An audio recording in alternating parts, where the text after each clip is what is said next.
Hello and welcome to The Voice of Business, the Gwinnett Chamber's online radio show and podcast. I'm J.D. Mealer, Senior Vice President of Commercial Banking at Regions Bank.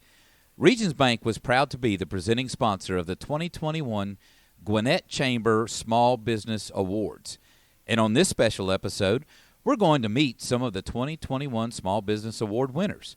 Joining us today in the Business RadioX studio are Melvin Everson with Pointe at Gwinnett Technical College and Donna Linden with Trinity Staffing and Career Resources.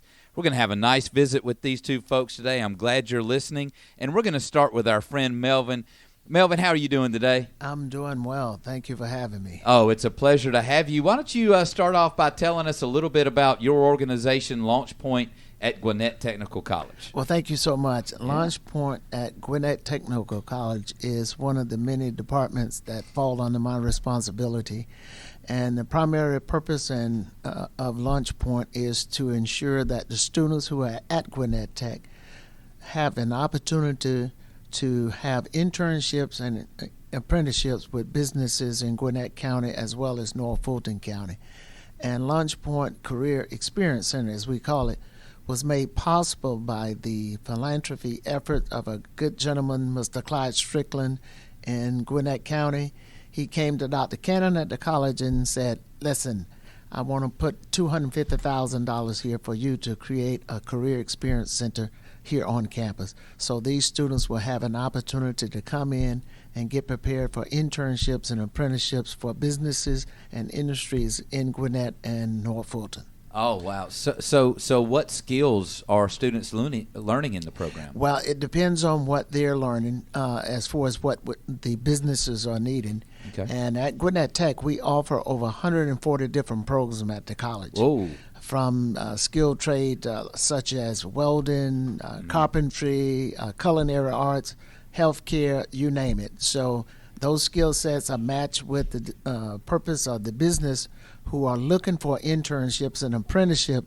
And the director of the Pointe Center, Ms. Darcy Johnson, she goes above and beyond the call of duty to make sure those skill sets are matched to the business that are looking for internships and apprenticeships. How has that changed over the last, let's say, 24 to 36 months? You know, I think that we see there. Let me ask a question differently. Let me back up and say, it seems like there are more people looking to get skilled in a technical trade than automatically going for a 4-year degree. Am I right in that? You're absolutely correct. And one thing the pandemic had brought about is a paradigm shift. Okay. Because now we have more individuals versus going to a 4-year institution. Mm-hmm. They're looking at a technical college, which is a 2-year institution, to get that feel as to whether or not they want to continue on to a major university such as a Georgia Tech or Georgia or University of South Carolina or Morehouse or Spelman. And they get that 2-year experience, and it gives them a better understanding of what it's like before they transfer to one of those 4-year major institutions. And we have articulation agreements with all 4-year institutions in Georgia. Okay. Whereas when you graduate from Gwinnett Tech, which is an associate's degree program, you can transfer to Georgia Tech, Georgia, Morehouse, or Spelman with those credits that you earn at Gwinnett Technical College. That hasn't always been the case. Oh, wow. That hasn't always been the case. But now we have that articulation agreements. Like we have students that just transferred to Kennesaw State Engineering, okay. Georgia Gwinnett College, Georgia State for the healthcare. I don't know if you saw on the news here lately, not Gwinnett Tech, but it's Chattahoochee Tech, had a 13-year-old student that was dual enrolled. He is now a sophomore at Georgia Tech. I did see that. Yes. He was dual enrolled at Chattahoochee Tech. Yeah. Up in Marietta. He's now a sophomore at Georgia Tech. At 13. At 13. Yeah. Majoring in aerospace engineering. Yeah. Well, this almost 50-year-old banker feels like a really silly dude compared to that. I have a question for you. So I got a buddy that runs a plumbing company. And do technical schools in the technical college or the technical system of Georgia train plumbers? Yes, they do, but we don't offer that program at Gwinnett Tech. Okay. But Now, you do have technical schools that train plumbers. Yes. getting a plumber's license in Georgia is pretty tricky, as I understand it. Very tricky. Probably an opportunity for us to Yes. get that a little more efficient. Matter of fact, I discussed that with Dr. Cannon as far as bringing that program back to Gwinnett Tech, but so far we haven't made that move yet. Yeah, interesting. Yes. I have a friend that's in the governor's office, and we've talked about trying to make that a more streamlined process. I don't want to say easier, but certainly streamlined so that these students can get out and earn. And there's a with all due respect, plumbers are aging out in the state of Georgia, meaning that our universe of plumbers are getting near retirement age, and we don't have a lot of young plumbers to come in the pipeline. The pipeline's very thin on that. And how about are there other technical areas where the pipeline is thin? Yes, in your welding. Oh, yeah. Matter of fact, if you remember when the Mercedes-Benz Stadium and the Braves Stadium up in Smyrna was being built, they had to share welders because we didn't have enough in the pipeline. Is that right? Yes. This is a known fact because I was on a panel with a member of the Arthur Blank organization in Norcross, and he shared that fact with us. Wow. They were sharing welders because we didn't have enough. And right now, we have a very robust welding program at Gwinnett Tech. And the issue we run into now is once a business finds out and learns that we have welders there, they hire them right on. That's awesome. But right off the bat. Yeah. But we can never get them to the master level of welding because they go out and make all this money, and they're not coming back because they're making money. But it's a very lucrative occupation. So I have 2 sons and 2 daughters, and I keep thinking that my boys need to think about a broader range of opportunities than just going to get a 4-year degree. Yes. Because I'll say, now I don't mean to paint with a broad brush, but if you're a plumber or if you're a welder, and you get paid a really good wage for difficult work, when you punch the clock, so to say, for your day to be over, there's not a lot of luggage going home with you in your mind. You just come the next morning and you pick up the job and you go do the next job. There's a lot about that I would like. Yeah. See, now, believe it or not, when I was in college, I was a spot welder. Really? At Littleton Corporation in Cordele, Georgia, where we made the combines, peanut combines. Wow, okay, Cordele. Cordele, Georgia. I was a spot welder and cutting sheet metal the whole 9 yards. I did it. Yeah. It's very demanding, but it was very rewarding. But when the job was over, the job was over. When the job was over, it was over. You went home. Yeah. You Wow. just pick up the next day and start anew. It was there waiting on you. Yes. So you guys won the Support System Award at the Small Business Awards. What did that mean to you? That meant a lot to us because it shows that what we do is validated by the business community in Gwinnett County and North Fulton, because we support small businesses with those internships and apprenticeships, and our main mission is to make sure they have all the resources that they need to survive and be retained here in Gwinnett County and North Fulton. And our motto at Gwinnett Tech is we train to retain. We train our students to retain the businesses in Gwinnett County to make sure they continue to be economically viable for this county. I continue to be amazed at the quality of community focus we have in Gwinnett.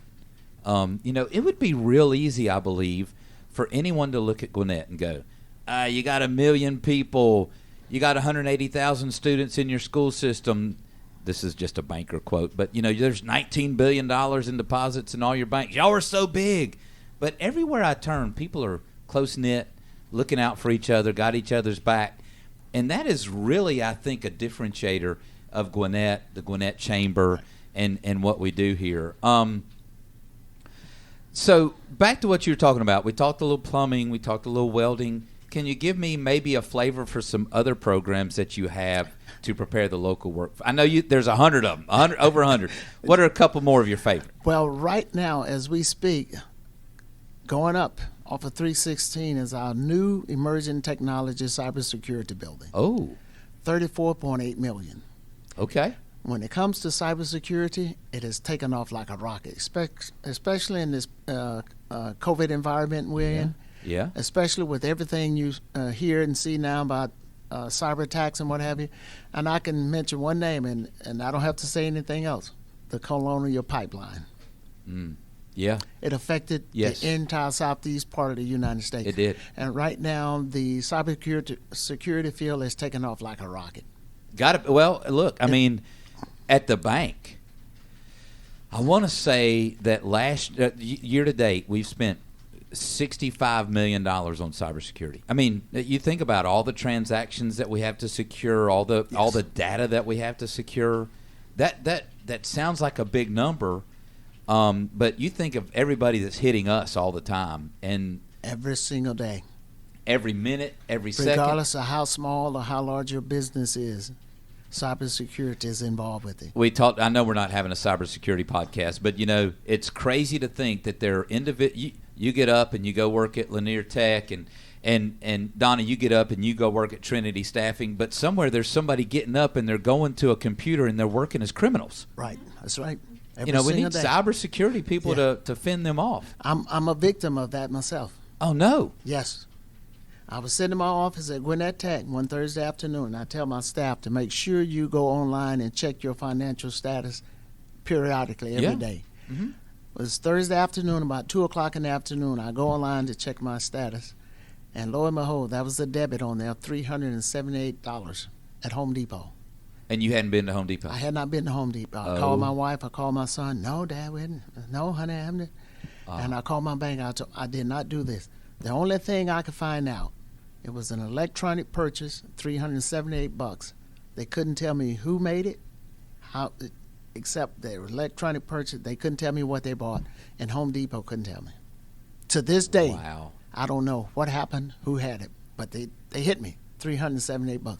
I was able to get a refund, but I had to jump through hoops and sign affidavits and fraud prevention, fraud alert, and all of this with the bank and Home Depot. But it happens every single day. Well, trust me, you are exactly right. Yeah. It happens all the time. So cybersecurity is a big deal at Gwinnett Tech. What else is on the rise? Right now with the pandemic, healthcare. Nurses. Shortage CNAs, of nurses. Shortages. When I say Northeast Georgia, I'm not talking specifically about Northeast Georgia health systems, but I have seen that I think the Northeast Georgia region is like short 800 nurses. Yes. Y'all, I mean, how many classes of nurses would it take just to fill up 800 shortage? There'd be quite a few. Yeah. Quite a few. And the issue we ran into when the pandemic hit, we were able to switch it on a dime and go virtual with a lot of the classes and programs we offer at Gwinnett Tech, but a lot of them we can't go virtual because you have to be in person as far as cosmetology, welding, carpentry. You can't do that. Yeah, nursing too. I would think if you got to learn how to give a shot. You have to have the clinicals. You have to have the lab. You have to be in place. And when the pandemic hit, we were in a bind because a lot of the hospitals were not able to offer clinicals for these students to get that clinical experience. That created a crunch. We are behind because of that. I didn't think about that. Okay, this is unscripted. I want to know, and if not, if I'm putting you on the spot, I apologize. Do you have an interesting success story of a student that you know of at Gwinnett Tech that went through the system that accomplished some goals, or any success story of a student that comes to mind? Yes, a young lady, her name escapes me right now, but she came back to Gwinnett Tech at relatively not so young age. Okay. She wanted to get her degree, to be the first in her family. Oh, wow. She graduated from Gwinnett Tech at age 55. Wow.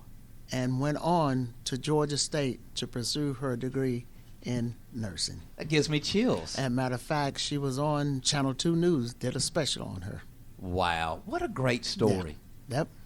That's just one of many. But that one stands out to me. I can understand why. I mean, we've done, this is our third podcast for the day, and all of them have had a very interesting theme of continuous learning. It seems like, you just can't stop learning. I think that there's different ways to say it. You either have a fixed mindset or a growth mindset is one way of saying it. Simon Sinek, the author, talks about having a finite mindset or an infinite mindset. So what a great story of never stopping learning. I'm going to have a common question for both of you, and it's this. In wrapping up with you, Melvin, is this. Hindsight is 20/20. If you could go back in time, what piece of advice would you tell yourself when you started your career journey? I'm going to sit back on this, and Melvin's going to dish some. He's going to bring in some heat on this. Well, I live by the philosophy from a young man I listened to quite a bit, Dr. Darius Daniels out of New York. He said, "Life is lived forward and understood backwards." Life is lived forward and understood backwards. Ooh. And I look at that, to your question, I look at that, what would I have done better? Yeah. What would I have changed? I would go with my gut feeling as far as what I wanted to do, as far as being out in doing things versus someone telling me no. And I share this with a lot of parents. Please don't try to relive your life through your children's lives. Oh, come on now, Melvin. I'm being facetious when I say this, but you can't go there, brother. Because a lot of parents, they want to relive their lives through their children. No. Let your child live their life. Can I ask you okay, so I'm sorry to go philosophical for a minute.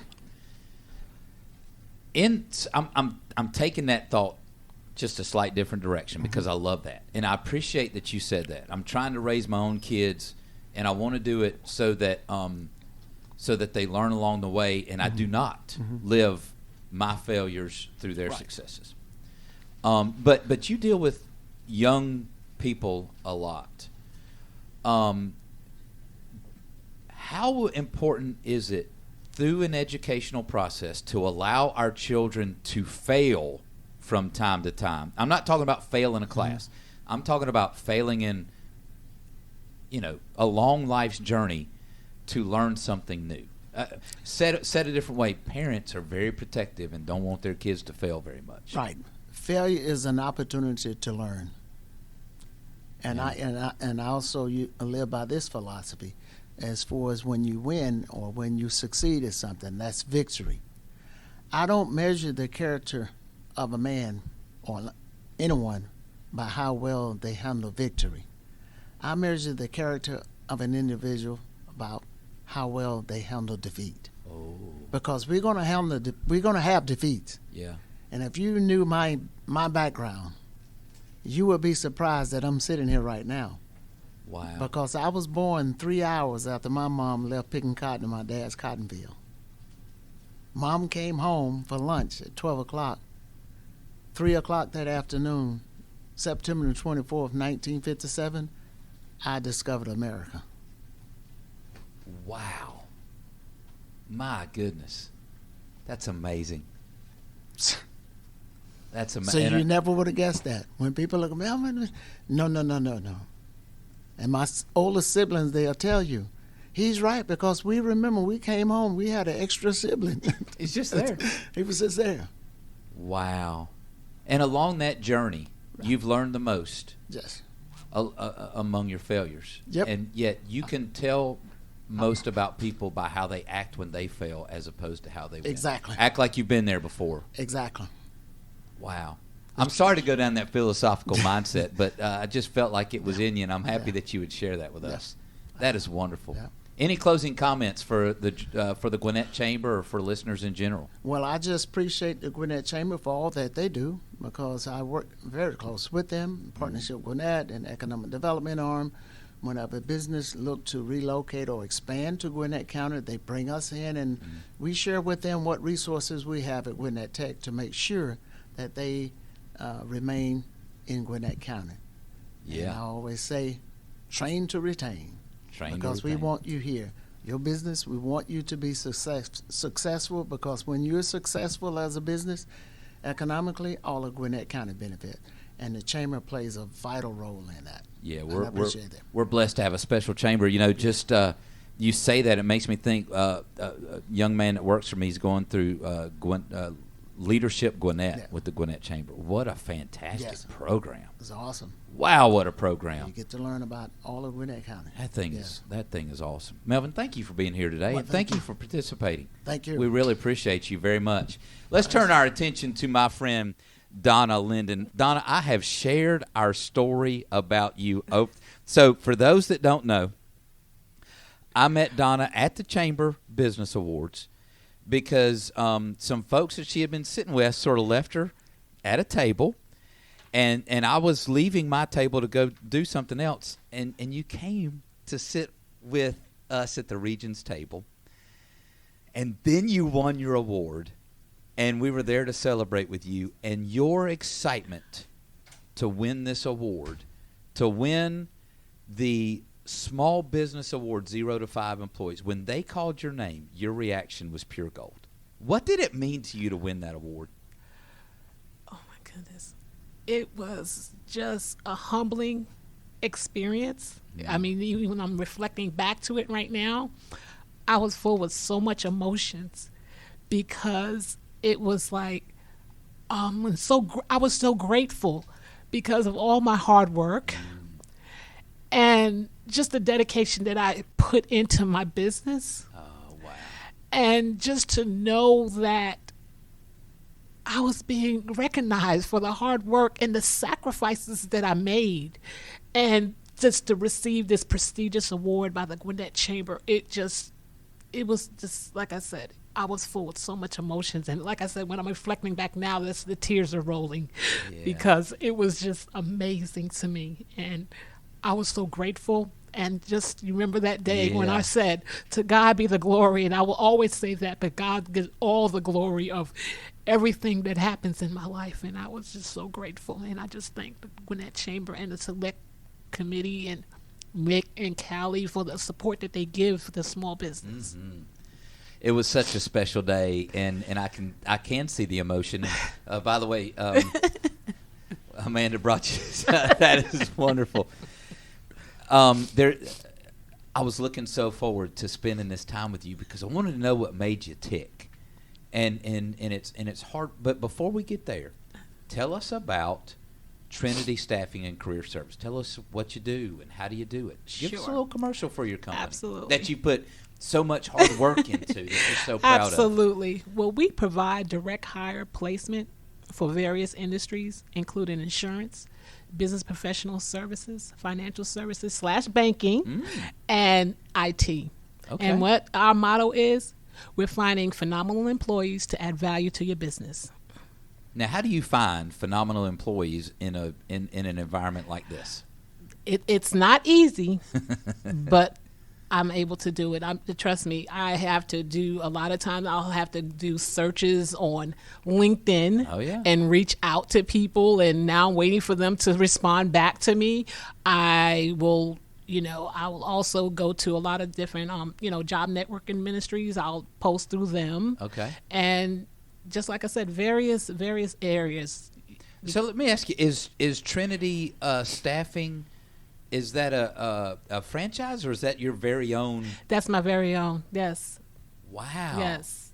That's pretty amazing then. Yes. So you wake up in the morning, you are Trinity, you're running the whole thing. Yes, sir.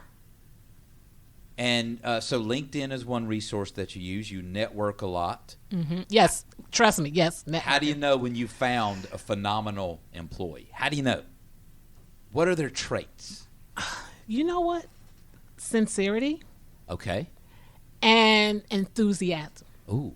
Because I promise you, when I could see, listen to a candidate and I could hear that passion and I can feel that, and I trust me, I get a feeling of that, the spirit of that person that I'm talking to, and then we're flowing in a conversation, and I'm asking them direct questions, and sometimes I'm asking them some very technical questions, and sometimes I'm just asking them some general questions and everything. And like I said, I'm just waiting and listening clearly for their responses. And like I said, by the end of the conversation, I can know whether I'm going to actually move this candidate on, or whether I'm sorry, but thank you for your time. And I know that they kind of screened out of the process. Yeah. I mean, either way, it's a success. Yes, absolutely. If you got somebody to move forward, then you're moving them forward. if they don't for whatever reason, then you've done your job as well. Absolutely. And I think that every candidate that comes my way, and I call them professionals, I thank them for their time. Because they didn't because they didn't have to, and that's the first thing when I start off every conversation to them, and I've done this since day one. Thank you for allowing me the time to talk to you, and I start off with that, because you didn't have to pick up the phone and allow me to talk to you. So thank you. Wow. Sincerity. That's one of the qualities you said. Sincerity and enthusiasm. Absolutely. Do you feel like sincerity is lacking in today's world some?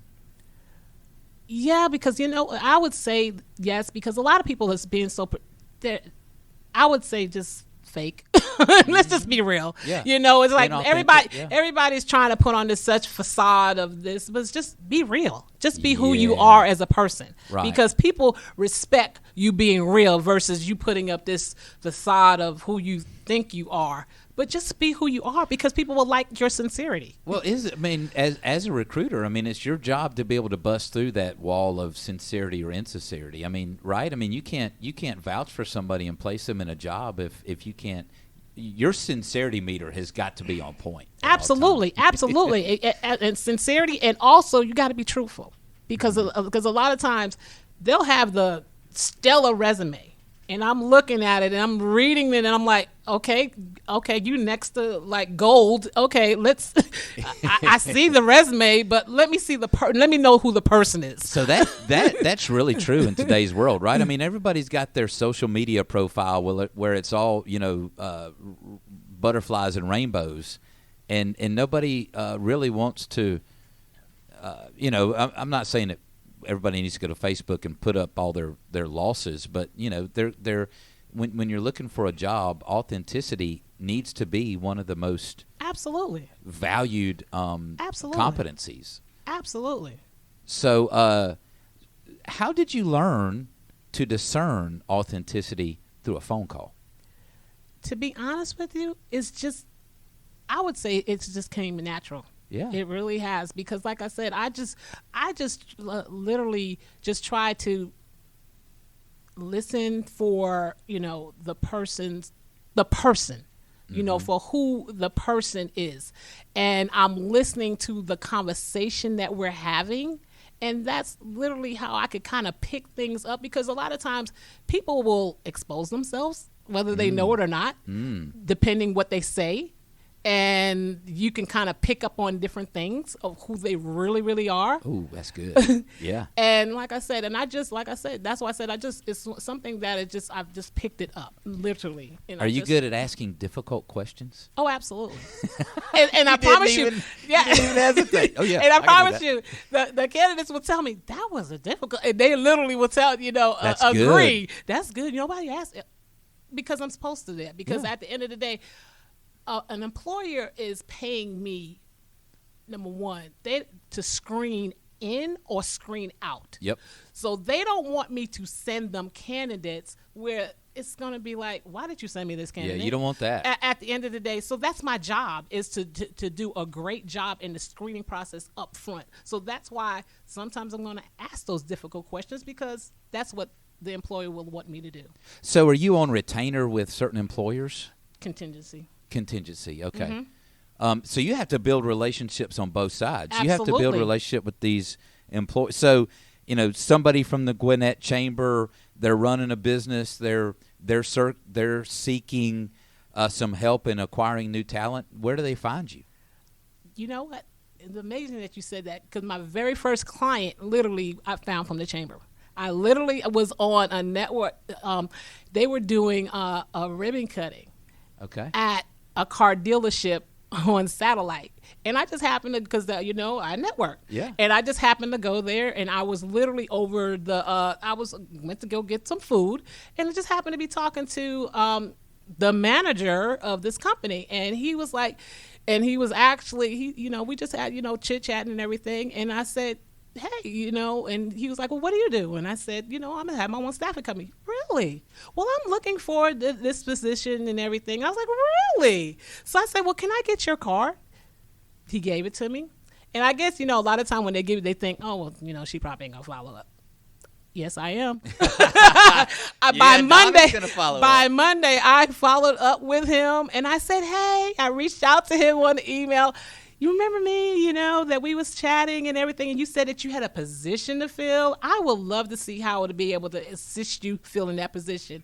And he told me the position and everything, and lo and behold, this was the most ironic story.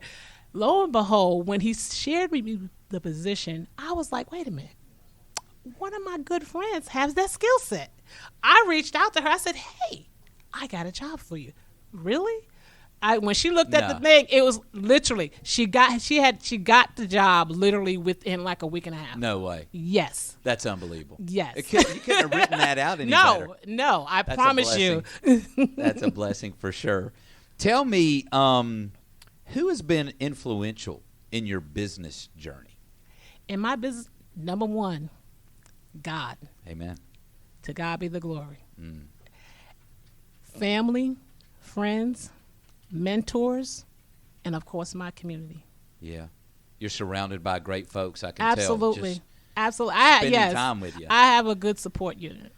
When you say mentors, maybe not by name, but what quality in mentors, draws you out? Sincerity and also spiritual. Okay. Because all my mentors, I promise you, they got the spiritual too. Okay. Of course. That's the full circle. Yes. You surround yourself by people that you want to be like, really. Absolutely. I'm also given another question. What does PPP stand for? Preparation, professional, and phenomenal. Okay, tell me more about that. Is that your motto? Those are my mottos. Preparation, because we make sure that our candidates are equipped and prepared for the client. Okay. And professional. We are literally evaluating the candidate because we want to screen the candidates thoroughly for every employer to give them the right fit for that particular company. And phenomenal. Of course, we want to provide excellent service, exceeding and above to every employer. Wow. So you're the original PPP, not that stuff SBA Absolutely. did. Yeah, they took that from you. We need to call an attorney and get them in here now. Absolutely. Donna, the same question that we've been closing out with all interviews, hindsight's 20/20.